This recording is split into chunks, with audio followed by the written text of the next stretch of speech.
परिचय। क्या तुम जानती हो कि सभी सजीवों को भोजन की जरूरत होती है? इससे हमें कार्बोहाइड्रेट, प्रोटीन, वसा, विटामिन और खनिज यानी मिनरल मिलते हैं, जो शरीर के विकास, स्वास्थ्य और बढ़ने के लिए जरूरी होते हैं। हमें भोजन पौधों और जानवरों से मिलता है, जो खेती या पशुपालन के जरिए हमें प्राप्त होता है। श्रुति, हमारे वैज्ञानिक खेती और पशुपालन से होने वाले उत्पादन को बढ़ाने के प्रयासों में जुटे हैं। हाँ, ऐसा इसलिए है कि हमारे देश की जनसंख्या काफी अधिक है और यहाँ 1 अरब से अधिक लोग रहते हैं, जिनकी संख्या बढ़ती ही जा रही है। इस बढ़ती जनसंख्या को खिलाने के लिए हमें सालाना 1/4 अरब अनाज से अधिक की जरूरत होती है। इस बढ़ती जरूरत को पूरा करने के लिए अधिक जमीन पर खेती करनी होगी। हालांकि हमारी जनसंख्या में बढ़ोतरी से घरों और उद्योगों के लिए भी जमीन की जरूरत बढ़ी है, इसलिए खेती योग्य जमीन की कमी आई है। नतीजे के तौर पर हमारे पास खेती योग्य जमीन को बढ़ाने का जरिया नहीं है, इसलिए आवश्यक ये है कि हम फसलों और पशुओं की उत्पादकता को प्रभावी बनाएं। इस मांग को पूरा करने के लिए 2 बड़ी क्रांतियां हमारे यहाँ हुई हैं। पहली हरित क्रांति, इससे अनाज का उत्पादन बढ़ा, और दूसरी श्वेत क्रांति, इससे दूध की उपलब्धता के साथ ही उसके बेहतर और प्रभावी इस्तेमाल में बढ़ोतरी हुई।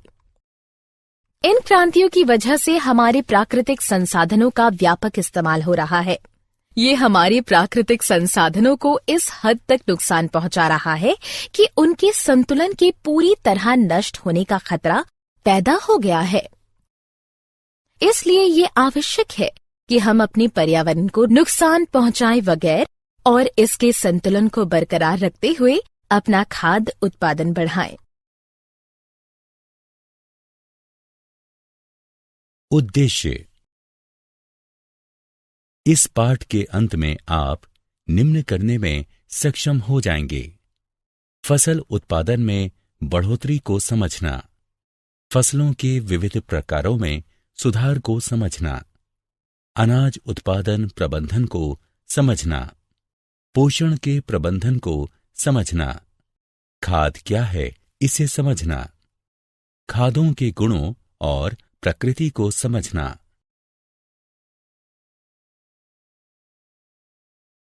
सिंचाई की प्रक्रिया को समझना, उपज के प्रारूप को समझना, फसल सुरक्षा के प्रबंधन को समझना, फसलों के भंडारण के तरीकों का अध्ययन करना। फसल उत्पादन में सुधार।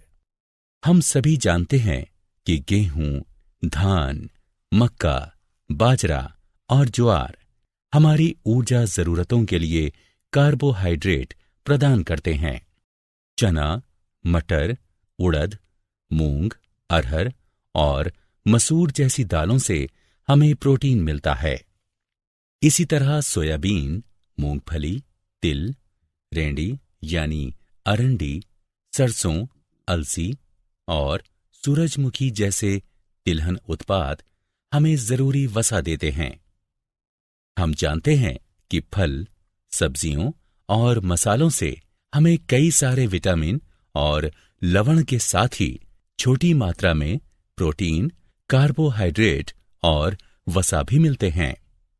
कुछ जानवरों के लिए कई अनाज जैसे जई, बरसीम और सूडान घास को खाद्य के तौर पर उगाया जाता है।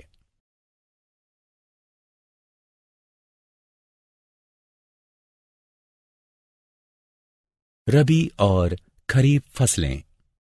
क्या आप जानते हैं कि अलग फसलों के लिए अलग प्राकृतिक वातावरण, तापमान और अवधि की जरूरत होती है ताकि उनका उचित विकास हो और जीवन चक्र पूरा हो सके? हमने पहले ही अध्ययन किया है कि पौधों और फूलों का विकास सूरज की रोशनी पर आश्रित है। कुछ अनाज बरसाती मौसम में बोए जाते हैं। उनको खरीफ फसल कहते हैं, जिसका समय जून से अक्टूबर तक होता है। धान, सोयाबीन, अरहर, मक्का, कपास, हरा चना और उड़द को खरीफ की फसल कहा जाता है। कुछ फसलें जाड़ों में उगाई जाती हैं, जिसे रबी का मौसम कहते हैं। ये नवंबर से अप्रैल तक होता है। गेहूं, चना, मटर, सरसों और अरंडी आदि रबी की फसलें हैं। भारत में 1960 से सन 2004 तक अनाज उत्पादन में 4 गुना बढ़ोतरी हुई है, जबकि कृषि योग्य भूमि में केवल 25% की बढ़ोतरी हुई है। कृषि कार्य को 3 चरणों में बांट सकते हैं।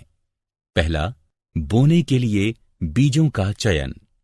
दूसरा, फसल की रोपाई के बाद देखभाल का चरण है।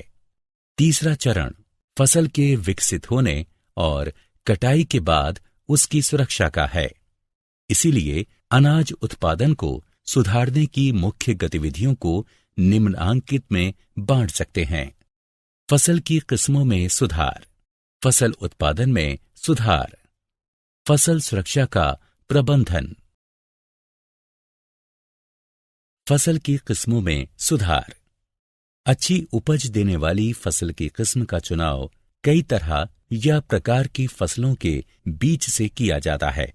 इन्हें कई गुणों जैसे बीमारी प्रतिरोधक क्षमता, खाद के साथ अभिक्रिया, उत्पादन की गुणवत्ता और ऊंची उपज इत्यादि के आधार पर उपजाया और छांटा जाता है।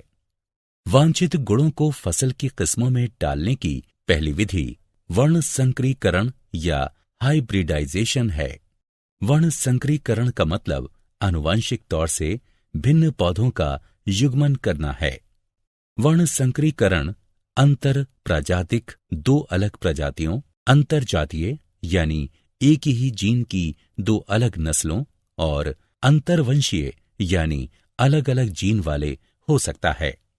फसल को सुधारने का दूसरा तरीका ऐसे जीन को उनमें डालना है जो वांछित फल दे सकता है। इससे जीन संवर्धित फसलों की प्राप्ति होती है। फसलों की पैदावार और बुआई के तरीके मौसम, मिट्टी की गुणवत्ता और पानी की उपलब्धता पर निर्भर करते हैं। चूंकि सूखा और बाढ़ जैसे हालात अप्रत्याशित हैं, तो विभिन्न प्राकृतिक हालात और लवणीय मिट्टी आदि के प्रति सहनशील किस्मों को उपयोगी माना जाता है। फसलों की किस्म सुधारने के कारक।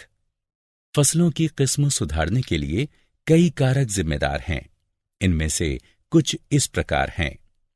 ऊंची उपज फसलों की प्रति एकड़ उत्पादकता बढ़ाने के लिए फसलों की किस्म को सुधारा जाता है। सुधरी गुणवत्ता। हर एक फसल की गुणवत्ता दूसरे से अलग हो सकती है। गेहूं में पकने की खासियत, दाल में प्रोटीन, तिलहन में तेल का होना और फल एवं सब्जियों में भंडारण की गुणवत्ता का होना बहुत जरूरी है। जैविक एवं अजैविक प्रतिरोध। विभिन्न हालात में अनाज उत्पादन कई सारे जैविक और अजैविक तनाव एवं कारण से कम हो सकता है। इसीलिए इन जैविक जैसे बीमारियां, कीड़े और कृमि और अजैविक जैसे सूखा, लवणीयता, बाढ़, ठंड और पाला, इन कारकों की प्रतिरोधी किस्मों का विकास हो तथा उत्पादन बढ़ सके। परिपक्वता। अवधि में परिवर्तन। अनाज उत्पादन की लागत कम करने के लिए कम अवधि की नस्लों को विकसित करना होगा। एक जैसी परिपक्वता अवधि कटाई की प्रक्रिया को आसान बनाकर इस दौरान होने वाले नुकसान को कम करता है। व्यापक अनुकूलन। ऐसी नस्लों को विकसित करने की जरूरत है जो विभिन्न पर्यावरणिक स्थितियों में भी जीवित रह सकें। वांछनीय कृषि आर्थिकी लक्षण। चारा देने वाली फसलों को लंबा और कई शाखों से युक्त होना चाहिए, जबकि अनाज के पौधों को बौना होना चाहिए ताकि ये जमीन से कम पोषक तत्वों का शोषण कर सकें। इसीलिए वांछनीय कृषि आर्थिकी लक्षणों से युक्त नस्ल का विकास उच्च उत्पादकता के लिए सहायक होता है। फसल उत्पादन प्रबंधन। भारत में छोटे से लेकर बहुत बड़े जोत यानी खेत मौजूद हैं। छोटे किसानों के पास बड़े किसानों की तुलना में कम जमीन, पैसा और सूचना तकनीक तक पहुंच होती है। उच्चतर निवेश और उपज में एक अंतर संबंध है। किसान की वित्तीय स्थिति निवेश की क्षमता को निर्धारित करती है, जिससे आखिरकार खेती की व्यवस्था और उत्पादन के तरीके तय होते हैं। इसलिए उत्पादन के तरीके विभिन्न स्तरों के हो सकते हैं। कोई लागत नहीं वाला उत्पादन, कम लागत वाला उत्पादन और उच्च लागत वाला उत्पादन का तरीका।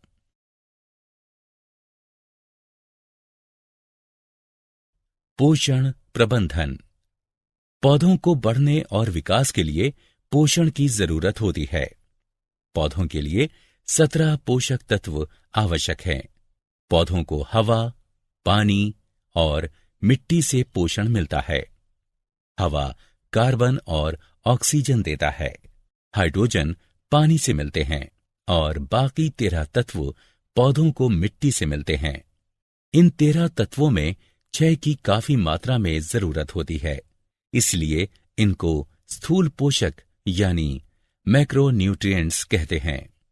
बाकी के 7 तत्वों की जरूरत पौधों को कम मात्रा में होती है और इनको सूक्ष्म पोषक यानी माइक्रोन्यूट्रिएंट्स कहते हैं। इन पोषक तत्वों की कमी पौधों में दैहिक प्रक्रिया जैसे पुनरुत्पादन, विकास और बीमारियों से लड़ने की क्षमता को प्रभावित करती है। उपज को बढ़ाने के लिए मिट्टी को खाद और उर्वरक के तौर पर मिट्टी में इन पोषक तत्वों को दिया जा सकता है।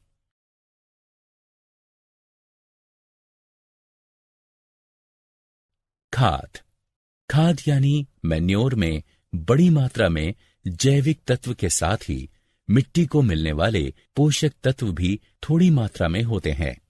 ये खाद पशुओं के गोबर और पौधों के सड़ने गलने से बनता है। खाद से मिट्टी में पोषक तत्व और जैविक तत्व बढ़ते हैं, जिससे भूमि की उर्वरता और उसका संगठन दुरुस्त होता है। बलुआ मिट्टी में खाद डालने से उसकी जल ग्रहण क्षमता बढ़ती है। चिकनी मिट्टी में खाद डालने से निकासी दुरुस्त होती है और पानी लगने की समस्या कम होती है। खाद के इस्तेमाल में हम जैविक कचरे का इस्तेमाल करते हैं, जो हमारे पर्यावरण को रासायनिक खाद के अत्यधिक इस्तेमाल से बचाता है। जैविक कचरे का इस्तेमाल कचरे का पुनर्चक्रण यानी रिसाइकलिंग भी संभव करता है। इस्तेमाल होने वाले जैविक पदार्थ के आधार पर खाद को 3 वर्गों में बांट सकते हैं: कंपोस्ट, वर्मी कंपोस्ट और हरित खाद। कंपोस्ट जैविक तत्वों और पोषकों से समृद्ध होता है। यह गोबर, घरेलू कचरे, नाले की गंदगी, पुआल, उखाड़े, खरपतवार इत्यादि से बनता है, जिसे एक गड्ढे में सड़ाया जाता है। वर्मी कंपोस्ट पौधों और पशुओं के गोबर को तेजी से सड़ाने के लिए जब केंचुओं का इस्तेमाल किया जाता है तो उसे वर्मी कंपोस्ट कहते हैं। हरित खाद फसलों के बिचड़ों की बुआई से पहले ग्वार और कुछ खरपतवार खेत में उगाते हैं, जिसे मिट्टी में हल चलाकर मिला दिया जाता है। ये हरे पौधे इस तरह हरित मैन्योर में बदल जाते हैं, जो मिट्टी में नाइट्रोजन और फास्फोरस की मात्रा बढ़ाने में सहायता करते हैं।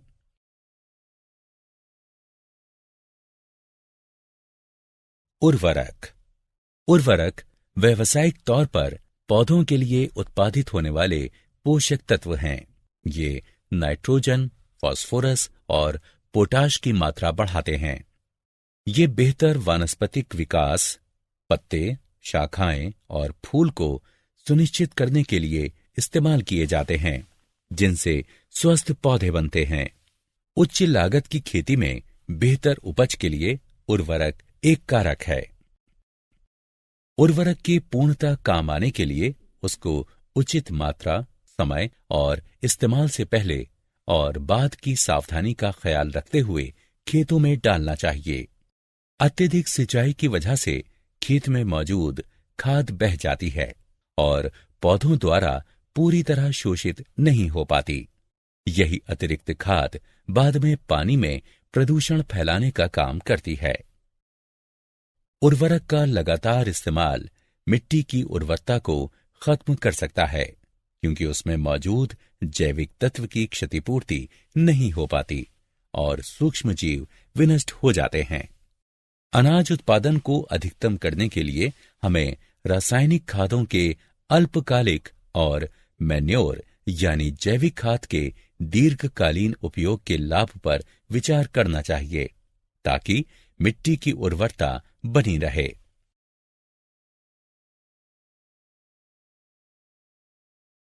जैविक खेती। जैविक खेती एक ऐसा तरीका है जिसमें रासायनिक खाद, कीटनाशक, खरपतवार नाशक इत्यादि का बहुत कम या नहीं के बराबर इस्तेमाल किया जाता है।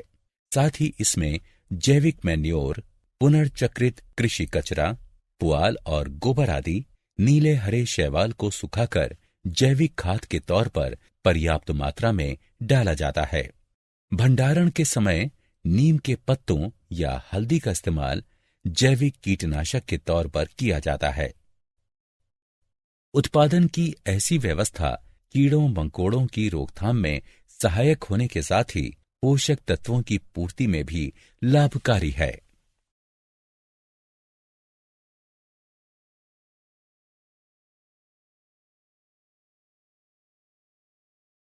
सिंचाई। फसलों तक नहरों, जलाशयों, कुओं, ट्यूबवेल वगैरह के माध्यम से पानी पहुंचाने की तकनीक को ही सिंचाई कहते हैं। सिंचाई इन वजहों से महत्वपूर्ण है: जरूरी तत्वों का वितरण, बीजों का अंकुरण, विकास, पोषक तत्वों का अवशोषण। मिट्टी में हुई पानी की कमी को सिंचाई के पानी से पूरा करने की तकनीक और प्रारूप मशीन को ही सिंचाई व्यवस्था के नाम से जानते हैं। 4 तरह की सिंचाई व्यवस्था है। कुओं का निर्माण भूजल के दोहन के लिए किया जाता है। ये 2 तरह के होते हैं, जैसे खोदा हुआ कुआं और ट्यूबवेल। खोदे हुए कुएं में भूजल की तालिका अवस्थिति के अनुसार ही पानी उपलब्ध होता है। नहरों का संबंध नदी या जलाशय, रिजर्वायर से होता है, ताकि पानी की आपूर्ति हो सके। इसे उपनहर और वितरकी यानी डिस्ट्रीब्यूटरीज में बांट देते हैं। रिवर लिफ्ट व्यवस्था। जिन इलाकों में नहर की धारा कम या अनियमित है, वहां लिफ्ट व्यवस्था अधिक तार्किक है। इसमें नदी के नजदीकी इलाकों में सीधा नदी से ही पानी लेकर सिंचाई की व्यवस्था की जाती है। टैंक उन छोटे भंडारकों को कहते हैं जो छोटी मात्रा में पानी को रोकते और बहाते हैं।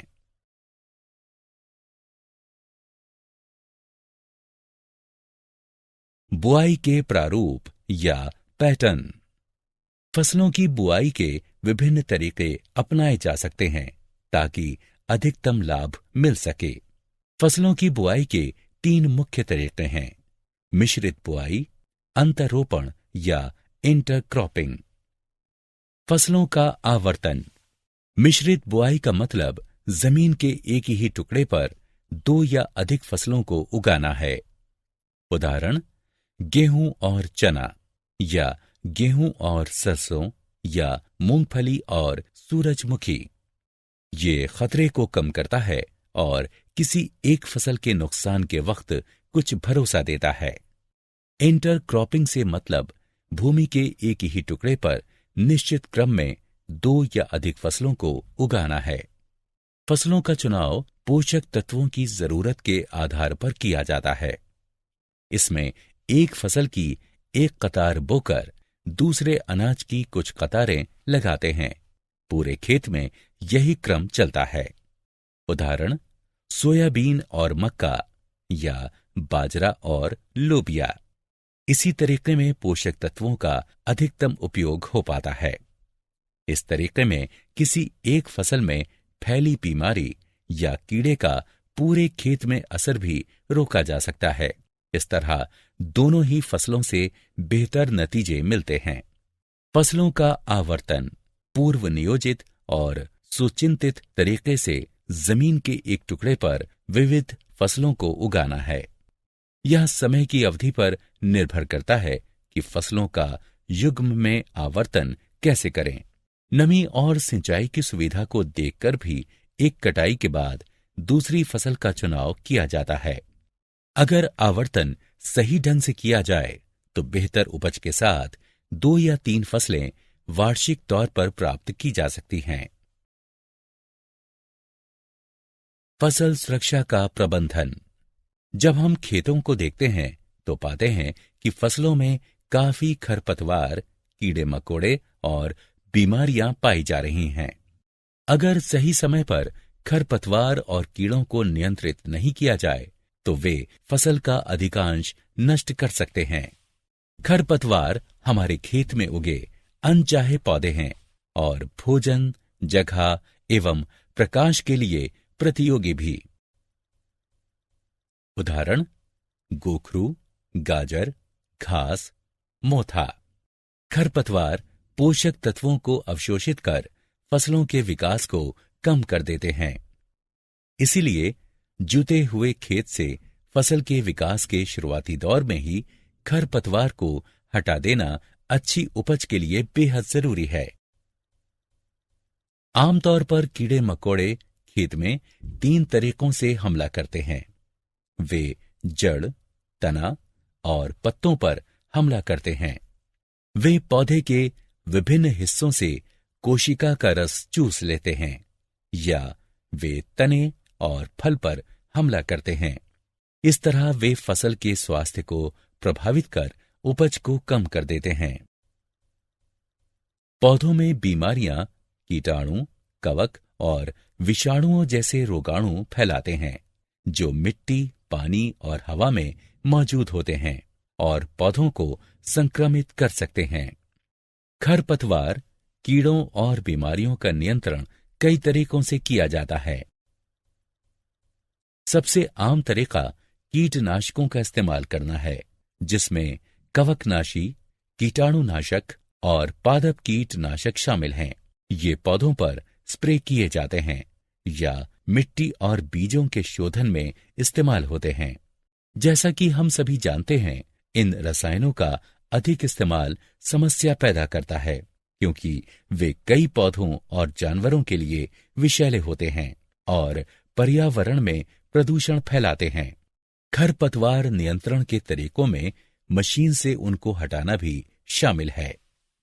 आपको ये भी जानना चाहिए कि खरपतवार का नियंत्रण भूमि की अच्छी तैयारी, समयानुकूल बुआई, इंटरक्रॉपिंग और फसल आवर्तन, बीजों के प्रतिरोधी किस्मों के इस्तेमाल या गर्मी में गहरी सिंचाई के तरीकों से भी किया जा सकता है। अनाज का भंडारण। कृषि उत्पादों में भंडारण का नुकसान बहुत अधिक हो सकता है। इस नुकसान के लिए जिम्मेदार कारक जैविक कीड़े, कुतरने वाले जानवर, कवक, दीमक और जीवाणु तथा अजैविक भंडारण की जगह में अनुचित नमी और तापमान दोनों तरह के होते हैं। आप जानते हैं कि ये कारक गुणवत्ता में कमी, वजन में गिरावट, रद्दी उर्वरता, उत्पाद का फीका पड़ना वगैरह के जिम्मेदार होते हैं और आखिरकार इन सब से उत्पादों की बिक्री पर संकट आता है।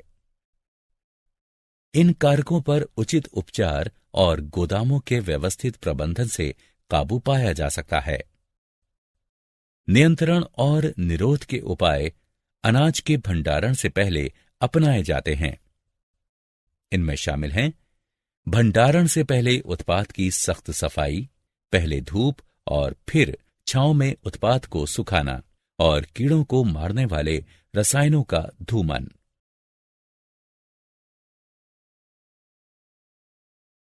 क्या आप जानते हैं, कृषि मंत्रालय की शोध एवं विकास एजेंसी ने चावल की 10 नई किस्मों की खोज की है उम्मीद है कि इससे उत्पादन में बढ़ावा मिलेगा और उपज में बढ़ोतरी होगी, ताकि जलवायु परिवर्तन के आयाम में खाद्य उत्पादन को बढ़ावा मिल सके। ये किस्में हैं वर्षा, धनु, शिंगम, कुंजु कुंजु, वर्ण, कुंजु कुंजु प्रिया, गौरी और श्वेता। इसी तरह श्री अरुण और श्री वरुण मीठे आलू की नई किस्में हैं। चारा बनने वाली फसल की 3 नई किस्में भी BL 180, JHO 99-1 और RO 19 के नाम से जानी जाती हैं।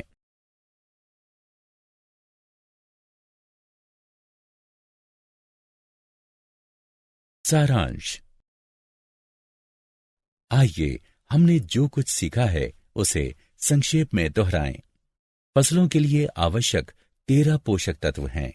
इनमें से 6 काफी मात्रा में आवश्यक हैं, जिनको स्थूल पोषक के नाम से जानते हैं, जबकि बाकी 7 तत्वों की कम मात्रा में जरूरत होती है। मैन्योर और खाद फसलों को पोषक तत्व देने के मुख्य स्रोत हैं।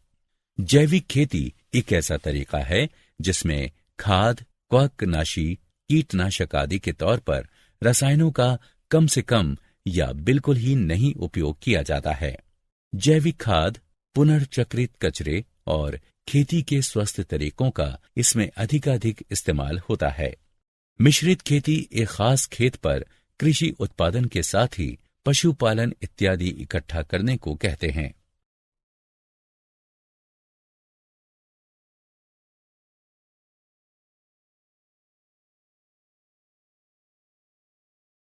मिश्रित बुआई एक ही जमीन पर 2 या अधिक फसलों को एक साथ बोने को कहते हैं।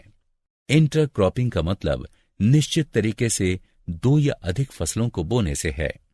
फसल आवर्तन का मतलब जमीन के एक टुकड़े पर विभिन्न फसलों को निश्चित तरीके से एक के बाद एक बोना है। उच्च उत्पादन, अच्छी गुणवत्ता, जैविक और अजैविक प्रतिरोध, पकने की अवधि को कम करने, व्यापक अनुकूलन और वांछनीय कृषि आर्थिक गुणों की प्राप्ति के लिए गुणवत्ता में बढ़ोतरी आवश्यक है।